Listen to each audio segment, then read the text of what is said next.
All right, just gonna make a quick update here. This is the Golfcart. If you remember last spring, instead of buying six volt Trojan Golfcart batteries, since during the pandemic they were hard to come by, ended up going to Walmart, just buying three 12-volt deep cycle batteries, and it's been doing great. It's been about a year and a month, I believe now. They've all been in there. I still use the original charger that came with the Golfcart. It charges the batteries just fine. Drive the Golfcart probably 20 times before the little battery indicator will go to about half. And when it gets to a hair under half, you can tell it starts to lose power. But we're able to drive it probably 20 times on a single charge. It is dirty, but here's what she looks like.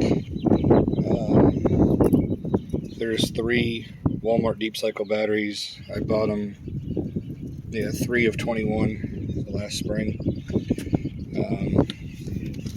They're wired up. They're doing good. And if you have any questions, any comments, feel free to leave a comment below. But zero complaints. Everything works perfect. Takeoff is just a little bit peppier just due to the weight of 3 less batteries, but top speed on the Golfcart is still about the same. I think it only goes about 16-17 miles an hour.